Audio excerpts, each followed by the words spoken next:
নমস্কার বন্ধুরা, মিতালিজ hidden treasure চ্যানেলে সবাইকে জানাই স্বাগত।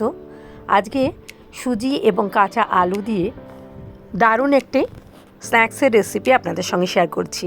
নিয়েছি এক বাটি সুজি আর একটা বড় আলু খোসা ছাড়িয়ে নিয়ে আমি গ্রেটার দিয়ে গ্রেট করে নিচ্ছি। তারপর গ্রেট করা আলুগুলো 3-4 বার ভালো করে ধুয়ে নিয়ে একটা ছাঁকনির মধ্যে ছড়িয়ে রেখে দিচ্ছি। এবার আমি কড়াই গরম করে নিচ্ছি। কড়াইয়ে 2 চামচ তেল দেওয়ার পর তেলটা গরম হলে দিয়ে দিলাম সাদা জিরে। গোটা সাদা জিরে ফোড়ন দেওয়ার পর কিছুক্ষণ নেড়ে চেড়ে তার মধ্যে দিয়ে দিয়েছি কিছু কারি পাতা। তারপর দিয়ে দিয়েছি 1 চামচ নুন। ভালো করে ভেজে নিয়ে তার মধ্যে আমি যেই বাটিতে সুজি পরিমাণ করে নিয়েছিলাম সেই বাটির 2 বাটি জল আমি দিয়ে দিলাম। দেওয়ার পর আমি 1 চামচ চিলি ফ্লেক্স এবং একটা বাতাসা দিয়ে দিলাম। আপনারা মিষ্টিটা স্কিপও করতে পারেন, কিন্তু মিষ্টি থাকলে খাবারের একটি সুন্দর ব্যালেন্স হয়। এবার জলের মধ্যে দিয়ে দিয়েছি 1 বাটি পরিমাণ যে সুজিটা রেখেছিলাম সেটা। তারপরে 5 মিনিট ভালো করে নেড়ে ছেড়ে নিলাম।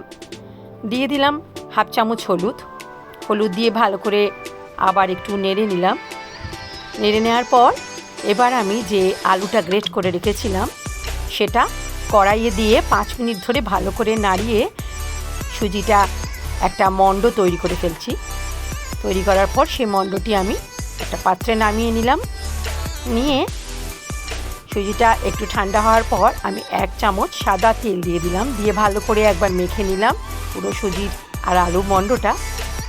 এবার এটা থেকে ছোট ছোট লেচি কেটে নিয়ে আমি গোল করে, দেখুন মধ্যিখানে এরকম হোল করে দিয়ে ছোট ছোট মেদু বড়ার মতন শেপ দিয়েছি। আপনারা বিভিন্ন রকম শেপে তৈরি করে নিতে পারেন। এবার কড়াই গ্যাসে বসিয়ে কড়াইটা গরম হওয়ার পর 1/2 কাপ তেল দিলাম। তেলটা ভালো মতন গরম হওয়ার পর আমি ছোট ছোট এই মেদু বড়াগুলো ভেজে নিচ্ছি। এভাবে সব কটা মেদু বড়া ভাজা হয়ে গেছে। বুঝতেই পাচ্ছেন কতটা ক্রিস্পি হয়েছে। খেতে কিন্তু দারুণ হয়েছিল।